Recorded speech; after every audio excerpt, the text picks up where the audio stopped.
Hello, everyone. This is Waverly Hanson. I'm coming to you from beautiful Castle Rock, Colorado. It's just south of Denver, in case you don't know where Castle Rock is, because it's not that big, but it's growing by leaps and bounds because people love to live in a place that is convenient to Denver and is also very beautiful. For those of you who are here for the other video about romantic tips, you've already heard me say this, but I want to briefly go over it in case you are not familiar with the 5 love languages.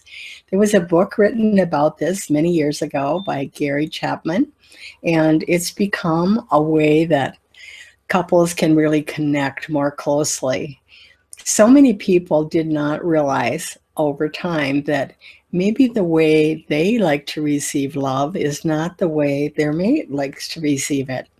The 2 questions I ask couples when they first come to me are, will you be willing to write out, I used to feel cared about when, I used to feel close to you when.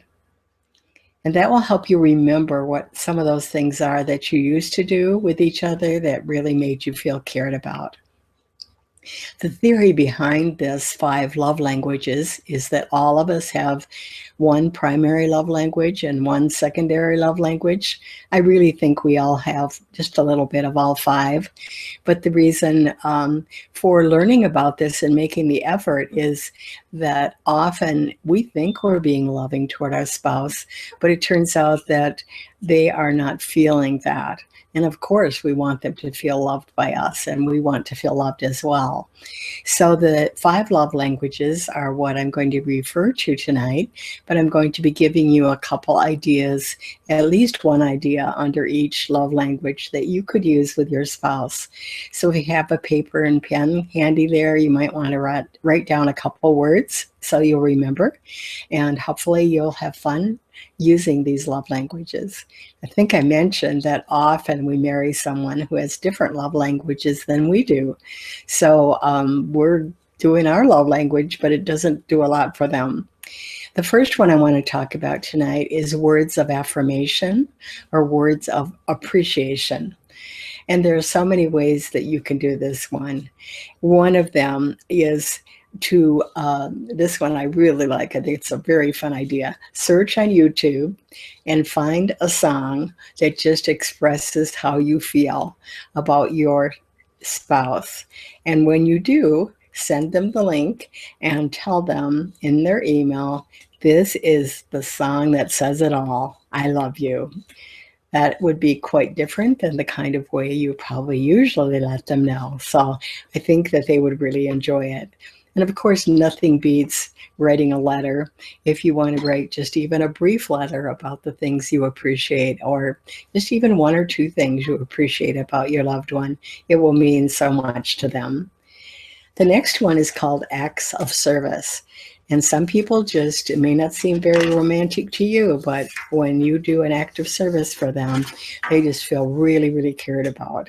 So I would like to suggest to you that when your husband or wife wants to talk to you, that immediately you make eye contact. And if you're looking at your phone, or you're looking at your iPad, or you're looking at TV, that you immediately stop doing that and give them your full attention, because that will help them to feel like what they want to say to you, what they have to say to you is really important. And again, shows to them that you care. Also, you can kind of be listening as your spouse talks about some of the things that need to be done, some things that need to be fixed, and making those things a priority. If you don't know how to do the fixing, that you make sure to bring someone in, or you learn how to do it. That shows, again, the act of service, like, I care about you, I care about what you're concerned about, and I'm going to get it done without you having to have what some people call a nagging session and keep bugging, like, let's get this done, let's get this done. But when you are able to do it or get started on it immediately, it does make your spouse, who has the language of that kind, feel really cared about. Acts of service is called. The next one I want to talk about for a couple minutes is receiving gifts. For some reason or other, some people really feel loved when they get a gift. Some people don't care that much about it. It does not have to be a gift that's expensive. Sometimes we think, oh, we don't have any money, I can't do anything. But it's the thought that counts. Even if it's a small card that you find somewhere that just expresses how you feel, even that combines the words and the gifts. But it can be just something very small. One thing that will remind them every month of how much you care about them is if you subscribe to a favorite magazine for them on their hobby or whatever interests they have. Every month when that magazine arrives, it helps them to remember how much you care about them and that you were thinking about them and trying to make something fun for them. So those are just a couple ideas in those categories.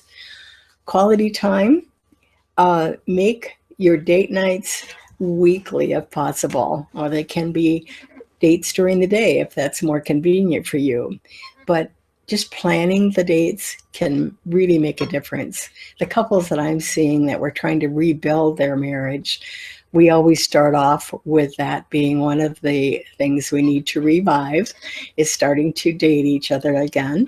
And I like to have the couple take turns. And that way the responsibility is not just on one person, but you each are thinking of something that you know your spouse will enjoy. And so that you are keeping it up. There's no question whose turn it is to plan it, because whoever didn't plan it last time, it's their turn. So the quality time, date nights are really important.